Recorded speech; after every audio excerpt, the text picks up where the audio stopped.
ઉત્તર ગુજરાતમાં સૌપ્રથમ એવા 12 જ્યોતિર્લિંગ અને બાબા બર્ફાની પ્રતિકૃતિ બૈજનાથ મહાદેવ મંદિરના જે આંગણા છે ત્યાં બની રહ્યું છે, જે મહાશિવરાત્રિના દિવસે ભક્તો માટે ખુલ્લું મૂકવામાં આવશે। હિંમતનગરના રાયગઢ ગામે આવેલા બૈજનાથ મહાદેવ મંદિર કે જ્યાં ગામના યુવાનો અને બૈજનાથ યુવક મંડળ દ્વારા શિવરાત્રિ, શ્રાવણ માસ અને દિવાળીના દિવસોમાં વિવિધ પ્રકારના શણગાર, રુદ્રાક્ષનું શિવલિંગ, નારિયેળનું શિવલિંગ અને એ પ્રકારના અનેક શિવલિંગ બનાવવામાં આવે છે અને આ વર્ષે એક સાથે 12 જ્યોતિર્લિંગ અને બાબા બર્ફાનીની પ્રતિકૃતિ અહીં બનાવવામાં આવી રહી છે।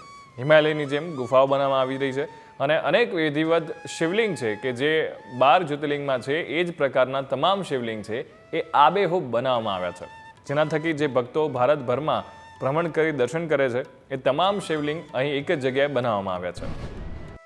જય બોલે। દર વર્ષની જેમ છેલ્લા 11 વર્ષથી કાર્યરત એવા રાયગઢ યુવક મંડળ દ્વારા બૈજનાથ મહાદેવે 12 જ્યોતિર્લિંગ અને બાબા બર્ફાનીની પ્રતિકૃતિનું આયોજન કરેલું છે। તો દરેક ભાઈ ભક્તોને વિનંતી છે કે તે અહીં આવી અને દર્શનનો લાભ લે।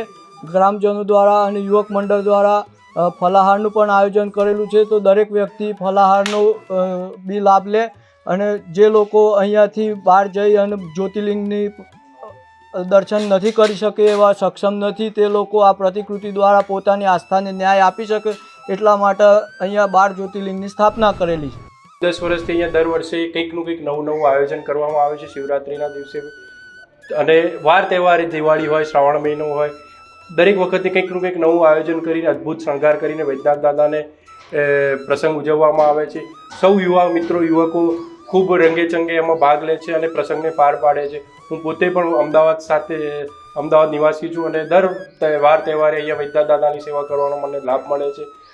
આ વખતે પણ શિવરાત્રિનું ભવ્ય આયોજન કરેલું છે, હિમાલય બનાવેલું છે, ફલહારનું આયોજન કરવામાં આવેલું છે। 6 થી 7 હજાર માણસ પબ્લિક ફલહારનો લાભ લે છે, 10 હજારની આસપાસ માણસ દર વર્ષે દર્શન કરીને ધન્યતા અનુભવે છે।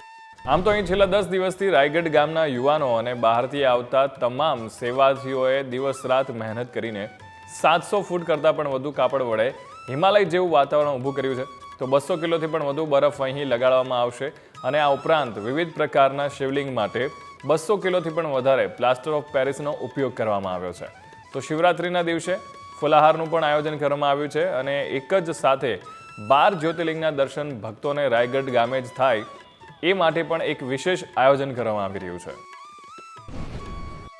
હિમાલય, અમરનાથ અને 12 જ્યોતિર્લિંગના દર્શન શિવરાત્રિમાં દર્શન માટે મૂકવામાં આવશે અને આ હિમાલય બનાવવામાં 500 થી 700 ફૂટ કાપડનો ઉપયોગ કરવામાં આવ્યો છે, 200 કિલો બરફનો ઉપયોગ કરવામાં આવ્યો છે અને 12 જ્યોતિર્લિંગમાં પીઓપી 400 કિલોનો પીઓપીનો ઉપયોગ કરવામાં આવ્યો છે।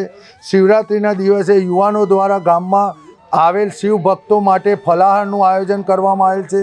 સાંજે 5 વાગે દાદાના અદ્ભુત શણગારના દર્શન ખુલ્લા મૂકવામાં આવશે। 7 વાગે મહાઆરતીનું આયોજન કરેલ છે, જેથી શિવ ભક્તોને ગામના યુવાનો દ્વારા દર્શન કરવા ભાવભર્યું આમંત્રણ આપેલ છે। આમ તો અહીં દર વર્ષે વિવિધ પ્રકારના શણગાર અને શિવલિંગ બનાવવામાં આવે છે, પણ દર વર્ષે લાખો લોકો દર્શન કરે, પરંતુ આ વખતે ઉત્તર ગુજરાતમાં પ્રથમ 12 જ્યોતિર્લિંગ અને બાબા બર્ફાની બનાવવામાં આવ્યા છે, જેના દર્શન કરવા લાખો લોકો ઉમટી પડે એવું આયોજન કરવામાં આવ્યું છે। કંદર્પ ગોસ્વામી, સાબરકાંઠા।